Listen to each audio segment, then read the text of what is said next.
아침에 뜬금없이 웬 동방박사 세 사람 뭐 동방에서 박사들 이런 노래 하나 싶었죠. 오늘 그 이야기가 나와서 그 찬양을 불렀습니다. 참고로 지난번에 새벽기도 하면서 말씀드린 적이 있는 것 같은데 동방박사가 몇 명이라고요? 동방박사 세 사람이라고 알고 있는데 여기 성경을 보시면 2절을 보시면 1절을 보시면 헤로드 왕 때에 예수께서 유다 베들레헴에서 나심에 동방으로부터 누가 와요? 박사 3명이 오는 게 아니라 박사들이 예루살렘에 이르러 말하되 그랬죠. 그러니까 오늘 부른 찬양에도 옛날 찬송가는 동방박사 3사람 그랬는데 지금은 바뀌었어요. 가사가 동방에서 박사들 이렇게 바뀌었죠. 근데 우리가 왜 3사람이라고 알고 있어요? 황금과 유향과 모략을 드리니까 3사람이라고 그냥 우리도 모르게 그냥 알고 있고 목사님들도 뭐 그렇게 설교했으니까 알고 있는데 동방에서 박사들이 왔지 동방박사 3사람이 온 적은 없어요. 그러니까 그런 거고요. 자, 오늘 동방에서 박사들이 왔는데 예루살렘에 이르러서 말하였다 이렇게 얘기하고 있잖아요. 동방에서 박사들이 왔는데 제가 재작년인가요? 이란을 갔더니 이란 북부 지방에 우르미에라는 지역이 있는데요. 그 우르미에의 지역을 갔더니 그 우르미에에 동방박사 교회가 있어요. 그래서 봤더니 거기에서 출발했다는 거예요. 전설로 내려오는 얘기예요. 이게 진짜인지 아닌지는 모르고요. 그런데 동방박사 교회가 있는 교회는 우르미에밖에 없습니다. 전 세계에. 그렇기 때문에 아마 거기서 출발했을 가능성이 크다. 그러면 이란에서 출발했으니까 굉장히 먼 거리를 찾아온 거죠. 최소 6개월 걸어왔다. 말을 타고 와도 나귀를 타고 와도 그 정도는 됐을 거다. 6개월 정도를 걸어서 예루살렘까지 온 겁니다. 그런데 그들이 별을 보고 있다가 별을 따라서 왔다 그러는데 그 별이 어떤 별이길래 그러느냐. 동방 박사들은 어떤 사람들이냐면 별자리를 연구하는 사람들이었던 것 같아요. 그런데 별이 유난히 밝게 빛나는 별이 있으니까 유난히 밝게 빛나는 별은 무엇을 의미하냐면 왕을 의미하는 거라고 생각했겠죠.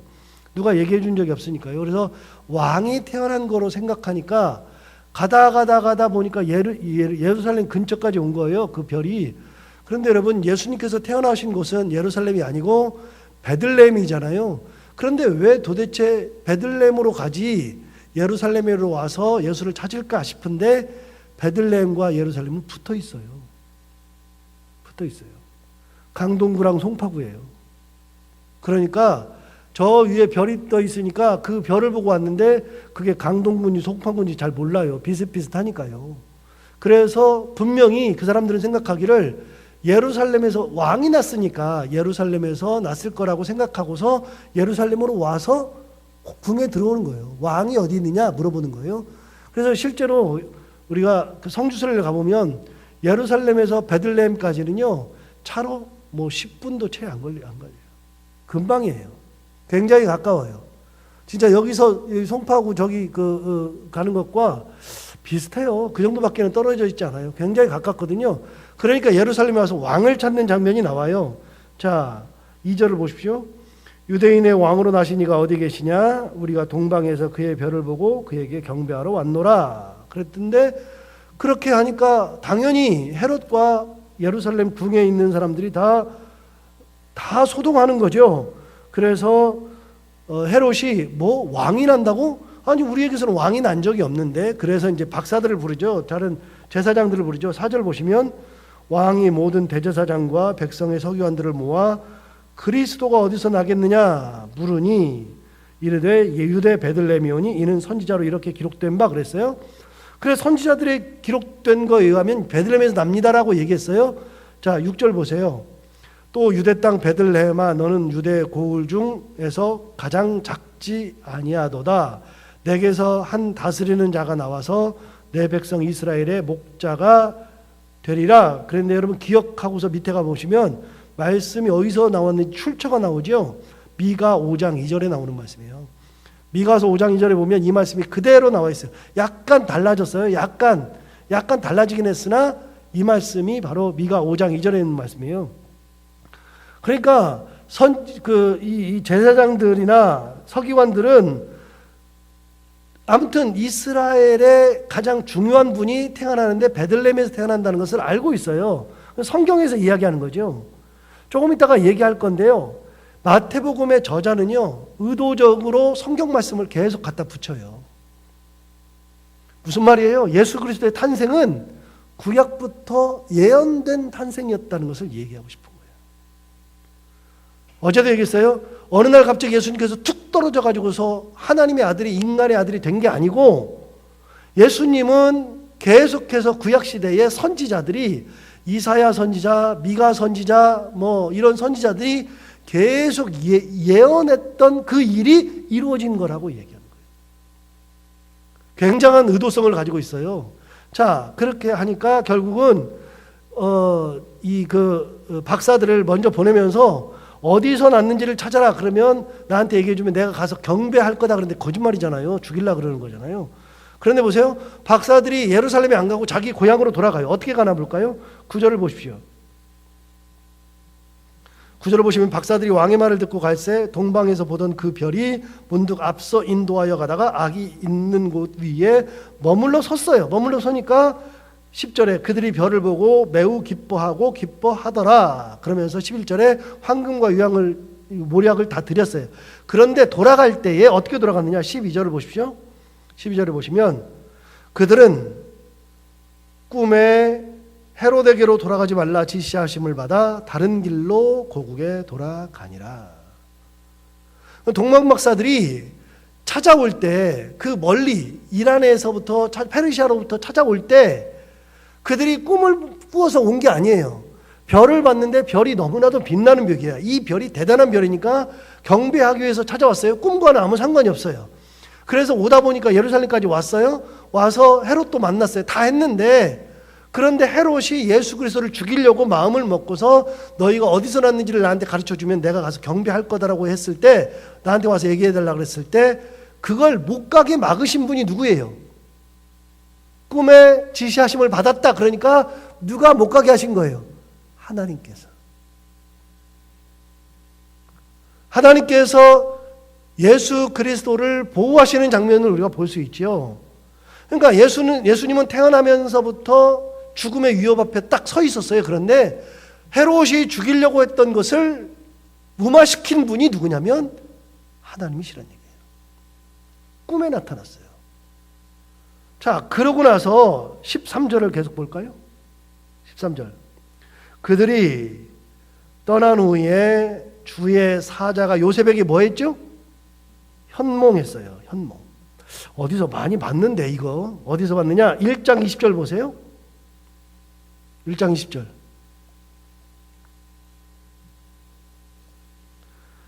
이 일을 생각할 때에 주의 사자가 현몽하여 이르되 다윗의 자손 요셉아 내 아내 마리아 데려오기를 무서워하지 말라. 그에게 잉태된 자는 성녀로 된 것이라. 1장 20절에도 요셉에게 정확하게 주의 사자가 어떻게 했어요? 현몽했어요. 꿈에서 얘기하셨어요. 현몽을 했는데 2장 13절에도 예수가 태어났을 때 어떻게 됐냐? 2장 13절. 그들이 떠난 후에 주의 사자가 요셉에게 현몽하여 이르되, 똑같지요. 다시 또 현몽했어요. 현몽하여 이르되 헤롯이 아기를 찾아 죽이려 하니 일어나 아기와 그의 어머니를 데리고 애굽으로 피하여 내가 내게 이르기까지 거기 있으라. 그래서 주의 사자가 꿈에서 뭐라고 지시하냐면 빨리 애굽으로 피난해라. 그래서 내가 내게 지시할 때까지는 거기 그냥 있어라. 어제도 말씀드렸어요. 마태복음은 마리아 중심적 기술이 아니라 누구 중심적이라고요? 요셉 중심적이라고요. 마리아는 안 나와요. 마리아는 어디 나와요? 누가복음에 나와요. 그러니까 계속해서 예수님께서 태어나신 다음에 피난 가서 애굽에 있다가 다시 올라오고, 이 모든 것에 누가 있어요? 요셉이 있어요. 하나님이 요셉을 쓰세요. 우리는 잘 몰랐지만 마태복음을 보다 보면 느낄 수 있어요. 요셉이 굉장히 중요한 역할을 했어요. 그런데 여러분, 요셉이 잘한 게 딱 하나 있어요. 요셉은 이 사람이 얼마나 대단한 사람인지 몰라요. 모르는데 요셉에 대해서는요, 어제 얘기할 때 뭐라고 돼 있냐면, 그의 남편 요셉은 의로운 사람이라 딱 한마디 있어요. 그게 1장 19절에 나오는데, 그의 남편 요셉은 의로운 사람이라, 의롭다고 그냥 딱 얘기했는데, 그 요셉이 잘한 게 딱 하나 있어요. 다른 거는 몰라요. 다른 거는 모르는데 요셉이 진짜 잘하는 거, 순종을 잘해요. 말씀하시면 그대로 해. 말씀하시면 그대로. 보세요. 마리아 데려오기를 두려워하지 말라. 이름을 예수라 불러라. 그랬더니 요셉이 1장 24절에도 그랬어요. 요셉이 잠에서 깨어 일어나 주의 사자의 분부대로 행하여 그의 아내를 데려왔다 라고 되어 있어요. 잠에서 깨어 일어나서 주의 사자의 분부대로 마리아를 데려왔다. 25절에도 보면 아들을 낳기까지 동침하지 아니하더니 나음의 이름을 뭐라고 불렀어요? 예수라 하니라. 그러니까 이미 1장에서도 요셉은 마리아 데려오라 그러니까 데려와요. 이름을 예수라 그러니까 예수라고 그대로 붙여줬어요. 요셉이 진짜 잘하는 거는요, 순종을 잘해요. 가장 크게 쓰임받는 사람이 누구냐면 순종받는 사람이라고 그랬잖아요. 순종하는 사람. 2장에서도 똑같아요. 2장 13절에도 보면 그들이 떠난 후에 주의 사자가 요셉에게 현몽하여 이르되 헤롯이 아기를 찾아 죽이려 하니 일어나 아기와 그의 어머니를 데리고 애굽으로 피하여 내가 내게 이르기까지 거기 있으라 하시니 그랬어요. 현몽 또 했어. 그래서 애굽으로 피해가지고 내게 이르기까지 거기에 있으라 그랬는데 그게 13절이에요. 근데 14절을 딱 보시면 어떤 일이 벌어지느냐? 요셉이 일어나서 밤에 아기와 그의 어머니를 데리고 애굽으로 떠났어요. 여러분, 대낮에 떠난 게 아니고 언제 떠났어요? 한밤중에. 잠을 깨고 꿈을 딱 깼는데 깨자마자 그 자리에서 뭐부터 있어요? 침부터 끓여가지고 한밤중인데 길을 떠났어요. 아침이 될 때까지, 밝은 아침이 될 때까지 기다린 게 아니라 요셉은 밤에 떠났다 이렇게 기록했어요. 그래서 애굽에 갈 때에 이미 밤에 떠나는 거예요. 밤에. 그런데 아까 두 가지 얘기했어요. 두 가지. 여기 13절에 보면 헤롯이 아기를 찾아 죽이려고 하니 일어나 아기와 그의 어머니를 데리고 애굽으로 피하여라. 그거 하나 하고 두 번째는 내가 내게 이르기까지 거기 있으라. 두 개를 말씀하셨는데 14절에 보면 밤에 떠났어요. 15절에 보세요. 15절에 보시면 헤롯이 죽기까지 거기 있었으니 그랬죠. 요셉은 하나님이 말씀하시는 대로 했어요. 1장에서는 두 가지를 말씀하시는데 두 가지 했어요. 1장에서는 마리아 데려오기를 두려워하지 말아라 그랬더니 꿈에서 잠에서 깨자마자 어떻게 했어요? 그 다음날 바로 데려왔죠. 그 꿈에 뭐라 그랬어요? 그의 아이를 낳으면 이름을 뭐라고 불러라? 예수라고 불러라 그랬는데 아이가 태어났을 때에 예수라고 이름을 지어줬어요. 말씀하신 대로 그걸 그대로 받아서 그대로 했어요. 2장에서도 똑같아요. 빨리 도망해서 애굽으로 가 있어라. 그리고 내가 내게 지시할 때까지 거기 있으라 그랬는데 동일하게 두 가지 말씀을 정확하게 다 지킨 사람이 누구예요? 요셉이에요. 그래서 요셉을 뭐라고 부르느냐? 순종의 사람이라고 부르는 거예요. 순종의 사람. 의로운 사람이라고 그랬는데 의롭다는 사람이 뭘 잘하느냐? 순종을 잘하는 거예요. 내가 내 뜻을 가지고 있으면 못해요. 내 뜻을 가지고 있으면. 순종은 누가 잘해요? 내 뜻이 없는 사람, 하나님을 절대로 믿는 사람이 순종하는 거예요. 목사님이 무슨 말을 했을 때 마음속에서 에이 그거 아닌데 라고 내 마음속에 뭔가 들어오는 순간부터 순종이 안 돼요. 제가 지금 저한테 순종하라는 의미가 아니고 예를 들면 그러는 거예요. 제가 무슨 말을 했을 때 저건 아닌 것 같은데라고 하는 생각이 들면 순종이 돼요? 안 되죠. 그럼 언제 순종해요? 그래 맞아. 그럼 순종하죠. 내가 동의될 때 순종하는데 여러분 순종을 제일 잘하는 사람은 누구냐면요. 내 생각이 없는 사람이에요. 하나님의 뜻에 100% 신뢰하는 믿음 있는 사람들이 순종을 하는 거예요. 요셉은 그걸 잘했어요. 말씀하신 대로 하는 거예요. 단 하나도 내 뜻이 없어요. 정확하게 얘기를 해요. 정확하게. 데려오라, 데려와요. 예수라 하라 그러면 예수라 그러고 떠나라 그러면 떠나고 거기 그때까지 있으라 그러면 그때까지 있고 요셉은 다른 것을 안 해요. 요셉이 가장 잘하는 것은요. 순종이에요. 순종. 굉장히 재밌잖아요. 요셉이라고 하는 사람을 연구해보면 요셉은 별로 나오지도 않아요. 여기 주로 나오고 끝이에요. 그런데 요셉을 연구해보면 요셉은 자기 생각을 하지 않아요. 절대 신뢰, 절대 순종. 자, 그런데 요셉이 애굽으로 내려가고 순종하게 되는 것을 뭐라고 얘기했냐면 15절 보시면 헤롯이 죽기까지 거기 있었으니 이는 주께서 선지자를 통하여 말씀하신 바 애굽으로부터 내 아들을 불렀다라고 되어 있는 거예요. 애굽으로부터 내 아들을 불렀다함을 이루려 하심이라. 그 말씀을 이루려 하신대.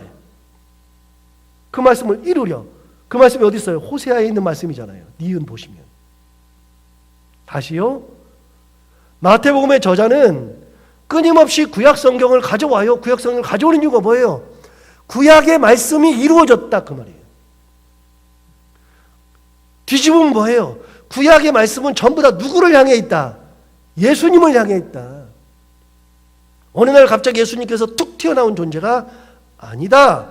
몇백 년 동안 선지자들이 계속해서 얘기했는데 그 말씀 하나하나가 다 누구를 향해 있냐면 예수 그리스도를 향해 있어요. 예수 그리스도. 그 말씀을 이루려 하면 되는 거예요. 호세아 이 말씀이 나와요. 근데 호세아를 우리가 읽을 때 제가 이거 얘기나 했어요? 기억도 안 나요, 저는. 그런데 이 말씀을 마태복음 저자가 딱 보고서 호세아 말씀이 딱 생각나는 거예요. 그러니까 그 말씀을 이루려 하심이라. 그래서 애굽으로 불렀다. 자, 애굽으로 내려가요. 내려간 다음에 16절 보세요. 이에 헤롯이 박사들에게 속은 줄 알고 심히 노하여 사람을 보내어 베들레헴과 그 모든 지경 안에 있는 사내 아이를 박사들에게 자세히 알아본 그때를 기준하여 2살부터 그 아래로 다 죽였다. 우리 다 알고 있죠? 2살부터 그 아래 죽인 거. 어디 사람들 죽인 거예요? 이스라엘 전체 애들을 다 죽인 게 아니라 베들레헴과 그 지경에 있는 아이들만. 예수님이 거기서 태어났으니까. 그렇게 죽였는데, 그런데 마태복음의 저자는 또 얘기했어요. 17절 보세요. 이에 선지자 예레미야를 통하여 말씀하신 바 라마에서 슬퍼하며 크게 통곡하는 소리가 들리니 라헬이 그 자식을 위하여 애곡하는 것이라. 그가 자식이 없으므로 위로받기를 거절하였도다 함이 이루어졌느니라. 아까 15절 맨 뒤에 보면 애굽으로부터 내 아들을 불렀다 함을 이루려 하심이라. 이제는 헤롯이 2살 아래에 있는 아이들을 죽인 것조차도 예레미야의 말씀을 이루려 하신 거다. 전부 다 구약 성경의 말씀을 이루려 하시는 거다. 그렇게 얘기하죠. 자, 19절 다시요. 이제 19절로 넘어가요. 19절을 보시면 헤롯이 죽은 후에, 이제 헤롯이 죽었어요. 헤롯이 죽은 후에 주의 사자가 애굽에서 요셉에게 현몽하여 이르되 또 나오네요. 자, 1장 20절에 나왔죠. 2장 13절에 나왔죠. 2장 19절에 또 나오죠. 다시 또 나왔어요. 헤롯이 죽은 후에 동일한 패턴이에요. 주의 사자가 애굽에서 요셉에게 현몽하였다. 다시 꿈에 또 나타나셨어요. 또 주의 사자가 애굽에서 요셉에게 현몽하여 이르되 일어나 아기와 그의 어머니를 데리고 이스라엘 땅으로 가라. 아기의 목숨을 찾던 자들이 죽었느니라. 그래서 떠나라 그랬어요. 떠나라 그러니까 다시 요셉이 어떻게 했느냐. 21절 또 봐요. 여러분, 요셉은 얼마나 대단한 사람이냐면 말씀하시면 그대로, 말씀하시는 순간 그대로. 21절 요셉이 일어나 아기와 그의 어머니를 데리고 이스라엘 땅으로 들어가니라. 그래서 요셉은 다시 순종의 길을 또 걸어요. 다시 머나먼 길을 가는데 어떤 길? 순종의 길. 순종의 길. 이스라엘 땅으로 들어갔는데 22절에 그러나 아켈라오가 그의 아버지 헤롯을 이어 유대의 임금됨을 듣고 거기로 가기를 무서워하더니, 자, 제가 이제 나중에 말씀드릴 거예요. 헤롯에게는 아들이 굉장히 많아요. 헤롯에게 아들이 굉장히 많은데 헤롯이 죽은 다음에 이스라엘을 셋으로 찢었어요. 나라를 셋으로 나눠가지고 아랫부분, 중간부분, 윗부분을 나눴는데 헤롯에게는 아들이 셋인데 맨 밑에 유대 지방의 왕이 여기 나오는 아켈라오야. 그래서 그가 누구냐? 헤롯 아켈라오. 갈릴리 위쪽 중간 지방으로는 헤롯 안디바. 안디바는 성경에 안 나와요. 그리고 마지막으로 그 위에 갈릴리 위쪽 지방을 누가 다스렸느냐면 헤롯 빌립이 다스려요. 헤롯 아켈라오, 헤롯 안디바, 헤롯 빌립이 다스리는데, 여러분 제가 이제 16장 할 때 말씀드릴 거예요. 16장에서 예수님이 그랬어요. 사람들이 날 누구라 하느냐 그러니까 더러는 엘리야, 더러는 뭐 예레미야, 더러는 선지자 중에 한 명이라 합니다. 그랬더니 너희들은 나는 누구라 하느냐 그랬더니 베드로가 막 손들고 뭐라 그랬어요? 주는 그리스도시 하나님의 아들이십니다. 그렇게 고백했던 곳이 어디예요? 성경에 나오는데 지명이 가이사랴 빌립보. 가이사랴 빌립보는 원래 도시가 아니에요. 누가 지었느냐? 가이사랴 빌립보는, 가이사랴는 원래 황제 이름이라 그랬잖아요. 황제가 가이사죠. 가이사랴 그러면 황제에게 바친 도시 그런 뜻이고요. 빌립보는 누구냐? 빌립이라는 왕이 지었다 그래서 자기가 지어서 빌립보라 그래요. 그래서 헤롯 아켈라오, 헤롯 안디바, 헤롯 빌립 그랬는데 그 빌립이 지은 도시가 가이사랴 빌립보, 저 위쪽에 있어요. 갈릴리 위쪽에. 그 아켈라오가 유대의 왕으로 있으니까 너무 무서워요. 거기 가면 죽을 것 같아. 그래서 22절 보세요. 그러나 아켈라오가 그의 아버지 헤롯을 이어 유대의 임금됨을 듣고 거기로 가기를 무서워하더니 다시 또 무슨 일이 벌어지냐? 꿈에 지시하심을 받아 어디로 가요? 갈릴리 지방으로 떠나가 나사렛이라는 동네에 가서 사니 이는 선지자로 하신 말씀에 나사렛 사람이라 칭하리라 하심을 이루려 하심이라. 그래서 나사렛에 가서 사는 것조차도, 갈릴리 지방에 가서 사는 것조차도 이사야 41장 1절에 있는 말씀을 이루려고 하신 거다. 자, 이 장에서는 분명해지는 거예요. 예수님의 탄생, 예수님의 오심은 구약 성경의 말씀대로 오신 거다. 모든 구약의 말씀은 예수님을 향하고 있다라는 거 하나와 결정적인 거, 요셉은 가장 잘하는 게 뭐라고요? 순종이라고요. 요셉은 하나도 바뀌는 게 없어. 가라 가면 가고, 오라 오고, 떠나라 그러면 떠나고, 예수라 그러면 예수라고 하고, 거기 그때까지 있으라 그러면 그때까지 있고, 갈릴리로 가라 그러면 또 갈릴리로 가고. 요셉은 자기 생각이 없어요. 정확하게 하나님의 말씀대로만 해요. 말씀하신 대로. 누가 그걸 잘했어요? 아브라함이 그렇게 했어요. 아브라함이 75세 하나님의 부르심을 받았을 때에 그 말씀대로 즉시 일어나서 순종하고 떠난 사람이 아브라함이에요. 순종의 길을 떠난 사람에게 하나님의 은혜가 있는 거예요.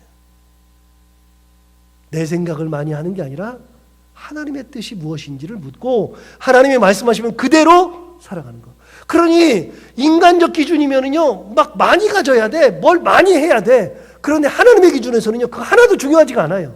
하나님의 기준에서는 나는 하나님의 기준대로 내가 많든 적든 뭐 좋든 나쁘든 아무 상관이 없어요. 말씀대로 살아가면 되는 거예요. 누가 가장 잘했다고요? 아브라함이 잘했다고요. 또 누가 잘했어요? 모세가 잘했잖아요. 모세도 말씀대로, 주신 말씀대로 그대로 전할 뿐이지 자기 생각을 이야기한 적이 없어요. 딱 한 번 했다가 그것 때문에 가나안을 못 들어가죠.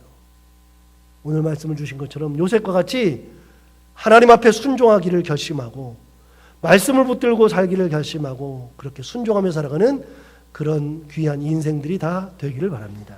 기도하겠습니다. 하나님 아버지, 오늘 요셉을 통하여 또 한 번을 배웁니다. 마태복음에서 요셉이 이렇게 귀하게 쓰임받고 있다는 것을 다시 한번 깨닫습니다. 하나님 아버지, 요셉과 같이 우리도 다른 것은 못해도 말씀대로 순종할 수 있는 순종의 믿음을 가지고 살아가는 저희들이 되게 하여 주옵소서. 내 생각을 접고 하나님의 뜻이 무엇인지를 깨달을 수 있는 눈을 허락하여 주옵시고, 하나님께서 주신 말씀이라 그러면 어떤 상황 속에서도 어떤 순간에도 어느 순간에든지 아무튼 하나님의 말씀을 꼭 붙들고 하나님의 말씀대로 순종하며 살아가는 저희들이 되게 하여 주옵소서. 우리의 가정도 그렇고 우리 교회도 그렇고 이렇게 순종하는 가정, 순종하는 교회들이 또한 되게 하여 주옵소서. 하나님 아버지, 오늘도 하루를 살아갈 때 우리의 삶을 지키시고 우리가 해야 되는 것들 잘 감당하게 하시고 우리가 오늘 만나는 사람들과 함께 웃고 행복한 하루를 보내는 귀한 하루가 되게 하여 주옵소서.